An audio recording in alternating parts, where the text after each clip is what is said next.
I sat in that quiet room and felt nothing at first, just the hum of the air vent and the shuffle of papers. The lawyer read each line in a flat voice. Then the words hit, "Everything goes to my stepbrother." My hands went cold. I expected a watch, his old truck, a corner of the house that still smelled like motor oil. Instead, it was all Eric's. A boy my dad knew for 7 years, while I was his daughter for 28. Grief turned to shock, then to a heavy kind of silence. I replayed birthdays I spent alone and games I watched him cheer at, never mine. After college, distance made everything polite and hollow. I didn't know he was sick until it was almost too late. I told myself I was fine with that, but I wasn't. What came next broke me in a different way. Eric found me outside, eyes red, voice small. He said Dad wished he'd been a better father to me. He handed me Dad's watch, the one he wore every day. That watch ticked in my palm like a heartbeat I could still hold. Money faded into the background. The house and business felt like props from a life I never got to finish. What I wanted was a real goodbye, and the apology he never said. I know I'm not alone. More than 40% of U.S. families are blended in 2025, and fights over estates keep rising in these homes. Love gets tangled with law, and kids like me fall through the gaps. The pain is real, and the rules are not always fair. This is the story behind that will, the numbness, the unfairness, and the small mercy of a watch pressed into my hand. I'll share what helped me stop chasing what was owed and start facing what was mine to heal. If you felt overlooked, you're in the right place. Life in a blended family. My early years with Dad, before the will, before the watch in my palm, there was a small life where Dad and I moved as a team. It was not fancy. It was not easy. It was ours. The story makes more sense when you know what we had, and what shifted when new names and routines took root in our house. The good times before the remarriage. After my mom died, I felt like the house swallowed sound. Dad would not let it. He filled it with little rituals that made the hard parts quiet down. He learned how to make spaghetti that tasted like a hug. He kept my favorite cereal on the bottom shelf so I could reach it before school. He showed up. We did not take big trips. We drove to the lake with a cooler and folding chairs. He would fish, I would read, and we would share a bag of chips until the sun slipped behind the trees. When it rained, we watched old movies that made him laugh at the wrong parts. He laughed loud enough that the house felt full again. We had a few steady things that kept us anchored: Tuesday dinners. Pancakes for dinner because he worked late on Mondays. Syrup on plates, stories about school, him pretending he knew the new slang. Saturday chores, music up, windows open, both of us moving around like we had a plan. He taught me how to fold a fitted sheet. We did not nail it, but we tried every week. Car talks, just the road and the hum of the engine. He would check in without starring, which made it easier to be honest. On my 10th birthday, he set out a cake he baked himself. The frosting listed to one side. He stuck the candles in anyway and said, "Looks better like this." We laughed until I cried. Not all of our days were like that, but enough of them were. He gave me things that cost nothing and meant everything: time. He kept his promise to come to my school art night. He stood in front of my painting and told me it made him feel calm, pride. When I won a spelling bee, he framed the certificate. It hung crooked in the hallway for years. Safety. His voice at the door, his boots by the mat, the sound of him moving around the kitchen at 6 a.m. He was not perfect. He lost his temper sometimes. He got quiet when bills piled up. Still, he tried, and he let me see the trying. In those early years, I did not have to beg for a spot in his life. I already had one. How Eric's arrival changed our bond. When Dad married Linda, I hoped we would stay a team and just add more chairs to the table. Linda was kind to me at first. Eric was 12 and shy, which made sense. I was 16 and trying to act like I was fine, which I was not. Things shifted in small ways at first. Then the space between us got wider. There was the night of my choir concert. I stood on a hot stage, lights bright, hands shaking. I kept scanning for his face. He did not make it. Later, I found a note on my pillow. "Proud of you. Eric's game ran long." I held the note and felt my chest tighten. I wanted him to carry both of us. He seemed to think I could carry myself. A month later, I had a history award ceremony after school. He promised he would be there. He texted last minute that he could not. Eric needed a ride to practice. I clapped for other kids while my teacher shook my hand and glanced at the empty seat next to me. I smiled too hard and kept my chin up. I cried in the bathroom stall where no one could hear. Birthdays started to feel like group projects. My cake came with soccer schedules and new inside jokes I was not part of yet. Dad cheered at the table for Eric's goals, then glanced at me like he wanted to add something. He did not add it. He would say, "Proud of you too, kiddo."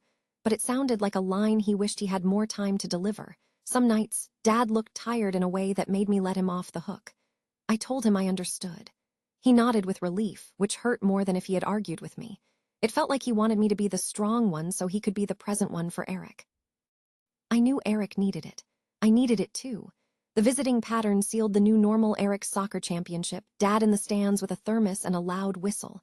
My debate final, a voicemail before it started. Knock 'em dead. Tell me how it goes. Eric's first broken arm, Dad sleeping in a hospital chair. My first heartbreak, a short talk on the porch, then a quick, you'll bounce back as he checked his phone. I do not blame Eric. He was a kid who landed in our house and wanted a father. He was also good at letting Dad rescue him. I had already learned how to rescue myself. That became the story people told about me. She's independent. It sounded like praise. It felt like a door closing. What hurt most were the almosts. Almost coming to my senior night, almost visiting my dorm, almost making it to the airport when I flew home. He left me voice notes that were sweet and short, and I kept them all. Each one was a promise and a reminder of what did not happen. By the time I moved out, our calls were careful. We talked about safe things. Work, whether the car needed new tires. He asked about my life, then asked about Eric's classes with more follow-ups. I noticed. I wish I had said it out loud. Instead, I learned to make peace with crumbs. Looking back, I see a father who tried to fix the past by showing up for the child in front of him. He forgot the child who had learned not to ask. That gap sat between us at holidays and across phone lines. It sat with me in the lawyer's office, too, when the will said out loud what I had felt for years. I still remember the early days when I did not have to wonder if I mattered. That is what made the later silence heavy. It is also why the watch in my palm felt like a small light in a dark room. It ticked, steady and warm, like a voice I used to know. Drifting apart, adulthood and lost connections. Adulthood did not break us all at once. It was a slow untying. Calls came less often, then short, then scheduled. Holidays turned into a few hours of polite stories while everyone kept an eye on the clock. I told myself this was normal. People grow up and spread out. Still, the quiet between us started to feel like a choice, and I was not the one making it. I learned how to talk around the sore spots. I kept the peace, stayed light, and asked about the house and the dog. He asked about work, then talked longer about Eric's classes or his latest game. This is what happens in many blended families. The center shifts. The eldest learns to stand alone. The parent tells themselves the strong child is fine, the drift is common, and it hurts in long, slow ways. Many adult children in step-families live with this same ache. Missed calls, news shared secondhand. Health updates kept quiet, then revealed too late. Distance becomes its own habit, and the habit starts to feel like love faded into manners, missed chances to reconnect. The chances were there. Small doors cracked open, then shut with a soft click. I can still list them because they live in my chest like pins on a map. A quick call on my birthday, 5 minutes between errands. He asked if I got the card. I said yes, thank you. He said he would call later and tell me a story about when I was little. He did not call back. Thanksgiving that year felt like a potluck of careful topics. I brought pie, he brought weather talk, Linda brought a polite smile, and Eric talked about his stats. We left the harder stuff on the porch with our coats. A Saturday morning text that read, "You around?" I was. I stared at the screen, unsure if he wanted to talk or needed help with a leaky sink. I said, yes. He said we would catch up tomorrow. Tomorrow got busy for both of us. The spring I came home for a long weekend. I suggested breakfast, just us. He nodded, said he would check the schedule. We ended up at a family brunch where he kept standing to refill drinks. I watched him move, steady and kind, and felt like an extra in my own story. We treated reconnection like a task to pencil in. It needed space, and we kept giving it scraps. Short calls. Surface jokes. An extra hug at the door that never turned into a real talk. I tried to open the door without making a scene. He tried to keep things easy. We both failed. The worst part was not knowing he was sick. I learned about it late, tucked into a text that read like a weather alert. He's not doing well. He didn't want to worry you. That line stays with me. He did not want to worry me, so I did not get to help. I did not get to sit in the ugly parts and be his kid again. I did not get to ask him the old questions like, what did you love about Mom? Or, when did you start feeling tired? I know I am not alone here.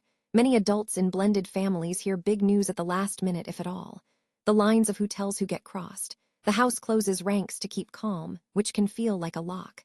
The child who learned to be strong gets treated like a guest. By the time the call comes, the window for real care has narrowed to hours. What would a reconnection have looked like if we had taken it? I think about a simple plan: coffee on a quiet morning, phones face down, 3 questions on the table and time to answer them. No solving, just talking. I wanted to say, "I miss us." I wanted him to say it back. Instead, the clock ran out. Holidays kept rolling by with careful photos and clipped toasts. Our calls stayed tidy. We stood near each other and never reached inside. That is the ache that remains after the will, after the watch, after the shock. The missed chances keep replaying, each one a small door I did not push hard enough. If you are reading this and the phone is sitting next to you, this is the nudge. Make the hard call. Say the brave thing. Ask how they are, then wait. Let the pause hang so the truth has room to show up. It might not fix the past, but it could keep you from sitting in a parking lot one day, clutching a watch, wishing for a talk you never took. For me, the silence is part of the inheritance. Not just the will, but the spaces where love should have spoken. I carry both. I wind the watch and listen to the steady tick, and I picture a table where we finally sit long enough to finish the story. My friends and family say I deserved more. After the reading, the silence did not last. People who had watched my life with Dad started speaking. Quietly at first, then with a kind of heat that surprised me. They were not counting dollars. They were counting years, the long stretch of childhood and the slow drift that followed. That is what stuck with them. That is what stuck with me. They remembered the early mornings, the spaghetti dinners, the crooked birthday candles.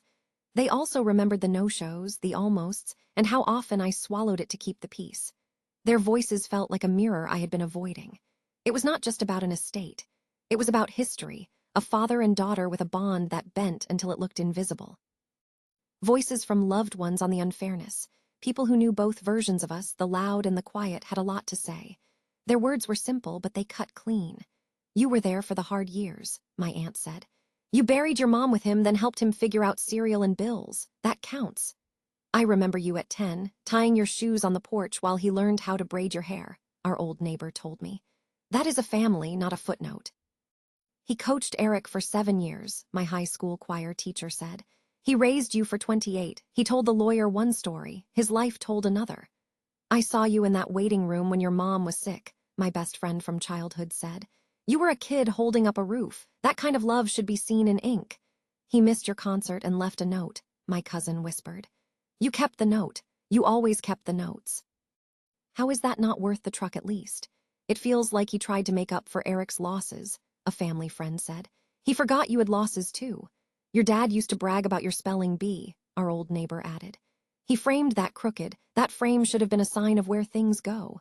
7 years is not nothing," my uncle said. "But 28 years is a body of work. If an estate is a ledger, the math does not add up." Never asked for much. Linda's sister said to me in the kitchen, "He thought that meant you were fine. I think it meant you were tired." "He gave Eric his presents," my college roommate said. "He gave you independence. Only one of those shows up in a will."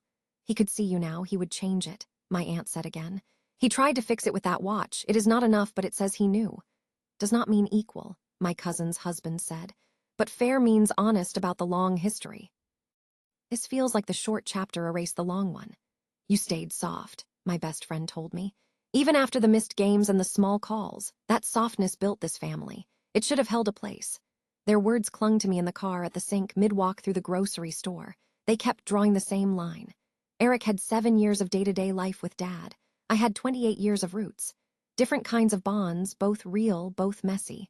But the will treated those bonds like they weighed the same. People who loved us knew they did not. What I hear in their voices is a record of pattern, not a swipe at Eric. He did not write the will. He lived in the light that Dad kept turning toward him. I lived in the shadow, then learned to make my own light. The estate froze that split and made it look official. My loved ones pushed back on that picture. They said my years mattered. They said my promise to keep showing up, even when it hurt, mattered too. I keep the watch in a small dish by my bed. When it ticks at night, I hear those voices again. Not a chorus of blame, but a circle of witnesses. They saw the old Saturdays, the pancake dinners, the missed seats in crowded gyms. They mark time with me. They remind me that love leaves a trail. Even if the will missed it, the people who were there did not, finding healing beyond the money, the watch that mattered. I kept thinking I needed the house or the truck to feel seen.